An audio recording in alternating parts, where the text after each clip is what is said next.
hello darlings, it is time for my May TBR.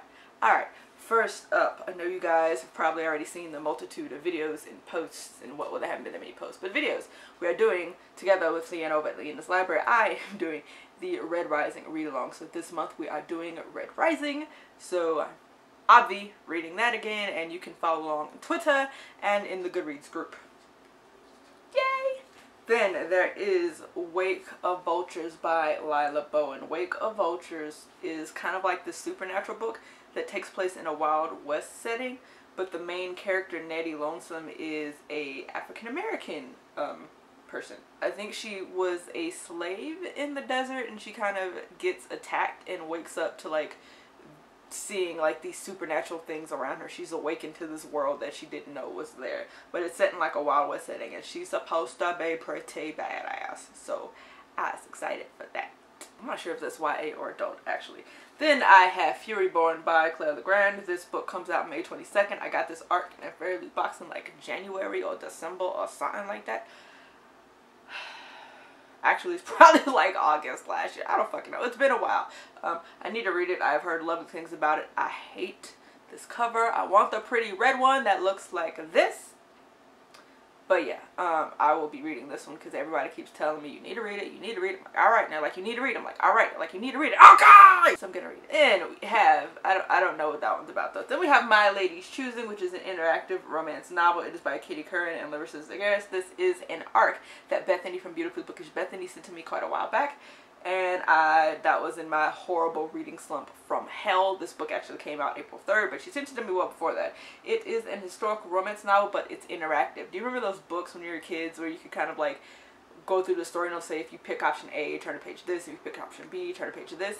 This is very much that, and I'm living for it. And the little bit of it that I looked in, and I started it already, see, says that it's going to be hilarious and right up my alley, so I'm excited. Then there is Wind Witch by Susan Dennard. This is the second book in the Witchlands series.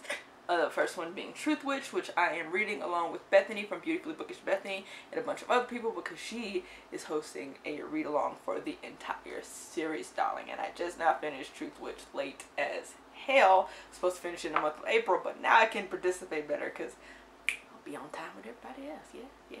Amen? Like they say in Black church. They ask you something, and I'll say, okay, they want to know if you understand it. Be like, amen? Amen. Alright. Then there is Elfquest by Wendy and Richard Penny. This particular copy is from '88, but this is the 10th anniversary edition. These comics originated like as underground comics in the 70s. They are amazing. The artwork is gorgeous. Let me see if I can find my favorite. Like, my favorite characters, Alita and Cutter. They're the main, it's like their romance. So there's like a lot of battles, there's like epic quests and stuff, but it was like that romance, especially in this first one, is pretty legit, and I love them. This book is, this series, this graphic novel series is my everything. I have digital versions. I've hauled before where you guys could see them, the old, like the black and white ones that are reprints, but that was dusty. These are more original. They're bigger and they're in color, and I fucking love them. I have been reading these since I was in like 5th or 6th grade, which they're kind of inappropriate for children. There's like sexual content in here. There's a little nudity. They're elves, so, and it was made in the 70s with the whole free love kind of mentality is in here. Take that to mean exactly what it means. While there are fated couples, those who are not life mates or mated are kind of free with themselves. So that's the thing. Like, it's not graphic, but it's pretty clear. We'll say it that way. What else? There is also A Court of Fuckery that I already read because I got the ebook version because my Books A Million illustrated one is still not here. I have already completed it and got it when it came out. Read it day of. Dunzo. I will link my salty ass review of that fuckery down in the description box.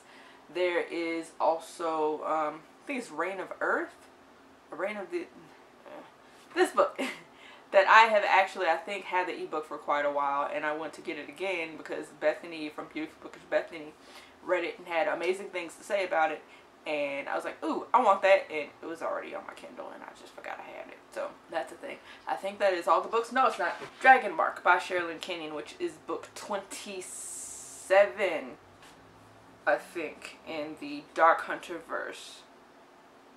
It is a paranormal romance / urban fantasy series. It's adult, obvi. There are various different animal shifters, but she started off this one, Dragonbane, I want to say, was the first time we kind of gotten to see the illustrious, mysterious dragons that live over top the, what is the Peltier's Club called? Whatever, it's like the big shifter steakhouse thing. It's a bar. Well, I can't think of what it's called. Whatever, the Peltier's house. These are this one I think was one of the illustrious, mysterious, very deeply guarded dragons that lived up in the attic apartment that no one ever knew. This is the first time we get introduced to dragons, I think, at all in this series. So this was like 25, and then this one's 26. So I've read this one like the week it came out. Don't ask me why they separated. Then this one's next, and then if I can, I will get to Dragonsworn, which immediately follows this one. We get 3 dragon books back to back. I don't know what that's about. Then I will also be reading Dark Bites, because I've been trying to get my hands on this for years. I finally got it, and it'll be way out of order with all of this stuff, because there is several short stories in the Dark Hunter universe. So I'll actually be reading this first, and then I will be reading this, and then I will try to get to Dragonsworn. So that is my TBR for the month of May. I really can't get into plot-wise with these because you taking your own life into your hands if you read a Sherilyn Kenyon summary for like a book ahead. So I just know this one involves dragons and whatnot, but if I read the synopsis for that one, I'll be spoiled for like the overarching like plot line that follows through the books, the portion of it that happened in here. Guaranteed, you read the synopsis for the next ones, you'll be spoiled for the ones behind. So so I don't have more information for you on that, and then I have no idea what these are about yet. I just know they're short stories in the Dark Hunter verse, so I'm here for it. I'm hoping to get like short like holiday stories and interactions and whatever, basically revisiting characters and couples from the previous Dark Hunter and my favorite Were Hunters and etc.